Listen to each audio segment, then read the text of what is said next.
નમસ્કાર. દિવસભરના તાજા સમાચારોમાં તમારું સ્વાગત છે. તમારી સાથે હું છું પિનલગીરી ગોસ્વામી. સમાચારો વિસ્તારથી જાણીએ એ પહેલા મહત્વના સમાચારો ઉપર એક નજર. મિત્રો, આજની વિડીયોમાં વાત થશે દિલ્હીમાં હાઈ એલર્ટ, આતંકી હુમલાનો ખતરો. ત્યારે આગળ વાત થશે યુવતી ગરબા રમીને ઘરે આવીને સૂઈ ગઈ, સવારે ઉઠી જ નહીં. ત્યારે આગળ વાત થશે ચોટીલા જતા પદયાત્રીઓને નડ્યો છે અકસ્માત, એકનું થયું છે મોત. મહિલાઓને ફ્રીમાં આપતી વોશિંગ મશીનનો દાવો બોગસ સાબિત થયો છે. ત્યારે આગળ વાત થશે ચૌધરી સમાજની સાધારણ સભામાં મારામારી અને પથ્થરમારાની ઘટના સામે આવી છે. ત્યારે આગળ વાત થશે વડોદરા સગીરાના ગેંગરેપ કેસના આરોપી યુપીના 3 વિધર્મી નીકળ્યા છે. ત્યારે વાત થશે વાંસળીના સૂરથી અશક્ત બીમાર ગાયોને સાજી કરવામાં આવી છે. દિવાળી અગાઉ પાલિકાનું નાક દબાવવાનો પ્રયાસ, વાત છે વડોદરા મહાનગરપાલિકાની. ત્યારે આગળ વાત થશે 1100 સીસીટીવી ચશ્મા એક ફોન કોલે આરોપી સુધી પહોંચાડી દીધા છે. ત્યારે આગળ વાત થશે રેપ કેસના આરોપીના 3 બાળકો પણ છે. ત્યારે આગળ વાત થશે નશાખોરોએ ટ્રેન ઉઠલાવવા માટે ફીસ પ્લેટ ખોલી નાખી હતી. ત્યારે આગળ વાત થશે લોકો પાયલટે ઇમરજન્સી બ્રેક લગાવીને સિંહણના પરિવારને બચાવ્યો છે. હવે મિત્રો સમાચારો વિસ્તારથી. ભાવનગરના રેલવે મંડળના નિર્દેશો મુજબ ટ્રેનોનું સંચાલન કરતા લોકો પાયલટ નિર્ધારિત ગતિનું પાલન કરીને વિશેષ સાવધાની સાથે કામ કરી રહ્યા છે, જેમાં અત્યાર સુધીમાં કુલ 73 શિવોના જીવ બચાવી લેવામાં આવ્યા છે. ત્યારે ફરીથી પ્રાચી રોડ દેલવાડા સેક્શન વચ્ચે રેલવે ટ્રેક પર એક સિંહ, એક સિંહણ અને તેના બચ્ચાને હટાવી પાયલટ દ્વારા ટ્રેનને ગંતવ્ય સ્થાન તરફ લઈને સિંહના પરિવારને બચાવવામાં સફળ રહ્યું હતું. મિત્રો, અન્ય મહત્વના સમાચારની વાત કરીએ તો નશાખોરોએ ટ્રેન ઉઠલાવવા ફીસ પ્લેટ ખોલી નાખી. બિકાનેરમાં યુવાનો ચૌખુંટી ઓવરબ્રિજ નીચે રેલવે ટ્રેકની ફીસ પ્લેટ ખોલી રહ્યા હતા. લોકોએ હોબાળો કરતા યુવક ત્યાંથી ભાગી ગયો હતો.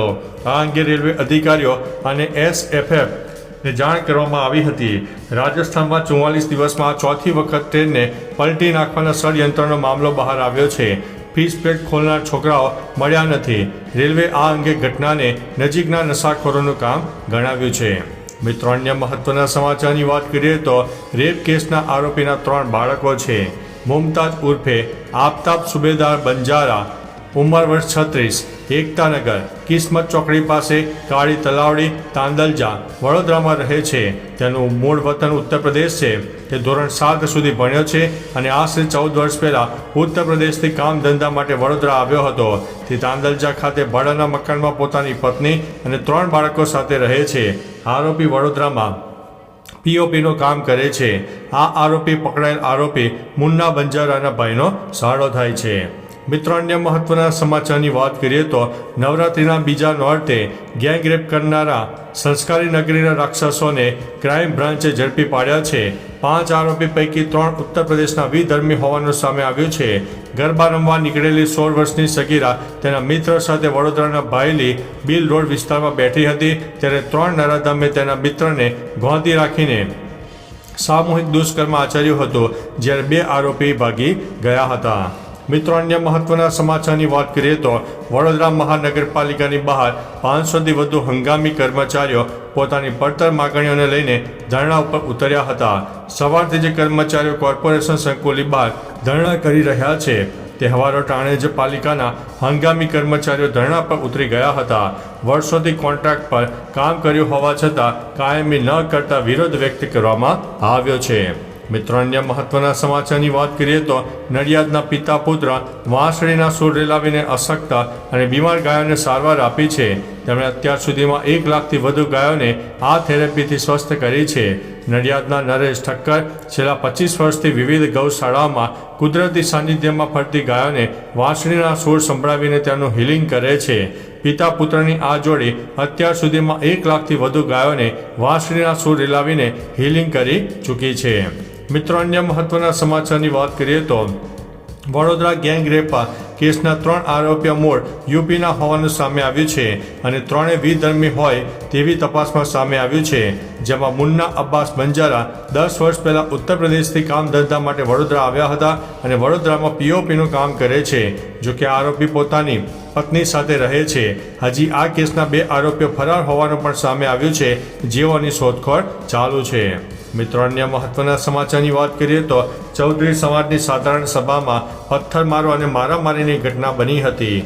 પાટણ શહેરમાં શ્રી અખિલ આંજણા ચૌધરી 24 સમાજની સાધારણ સભામાં અધ્યક્ષ સ્થાને મામલે 2 જૂથ પડી જતા હોબાળો થયો હતો અને જૂથ વચ્ચે ઘર્ષણ થતા નાસભાગ મચી ગઈ હતી અને છૂટા હાથથી મારામારી થતા પથ્થરમારો થતા 10 જેટલા લોકો ઈજાગ્રસ્ત થયા હતા.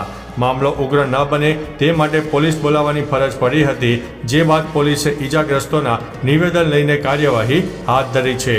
મિત્રો, અન્ય મહત્વના સમાચારની વાત કરીએ તો સોશિયલ મીડિયા પર અવારનવાર કેટલાક મેસેજ વિડીયો વાયરલ થતા હોય છે, જેમાંથી કેટલાક ફેક અને લુભામણા હોય છે. જેમાં હાલ એક યુટ્યુબ ચેનલનો આવો જ એક થંબનેલ વાયરલ થઈ રહ્યો છે, જેમાં સરકાર દ્વારા મહિલાઓને ફ્રીમાં વોશિંગ મશીન આપવાનું હોવાનો દાવો કરવામાં આવ્યો છે. પીઆઈબી ફેક્ટ ચેક ટીમે આ દાવાને બોગસ ગણાવ્યો છે. મિત્રો, અન્ય મહત્વના સમાચારની વાત કરીએ તો ચોટીલા જતા પદયાત્રીને નડ્યો છે અકસ્માત, એકનું થયું છે મોત. નવરાત્રિને લઈને હાઈવે પર સેંકડો પદયાત્રીઓ માતાજીના દર્શન કરવા જતા હોય છે, ત્યારે પાણસોલીથી ચોટીલા માનતા કરવા પદયાત્રાએ નીકળેલા 3 મિત્રોમાંથી પગપાળા જતા 2 યુવાનોને સાયલા હાઈવેના વખતપર બોર્ડર પાસે પાછળથી આવેલી ખાનગી એમ્બ્યુલન્સે અડફેટે લેતા એક યુવકનું ઘટના સ્થળ ઉપર મોત નીપજ્યું છે, જ્યારે સાથે રહેલ મિત્રને ગંભીર ઇજાઓ થતાં નડિયાદ હોસ્પિટલમાં ખસેડવામાં આવ્યા હતા.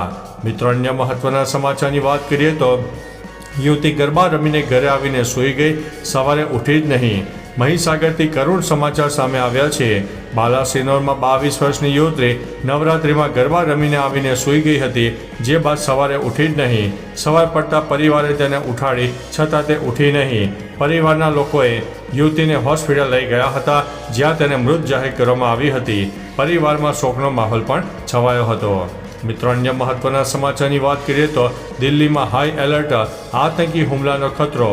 દિલ્હી એનસીઆર સહિત દેશના અનેક રાજ્યોમાં આતંકી હુમલાનો ખતરો છે. એજન્સીઓ દ્વારા એલર્ટ જારી કરાયું છે.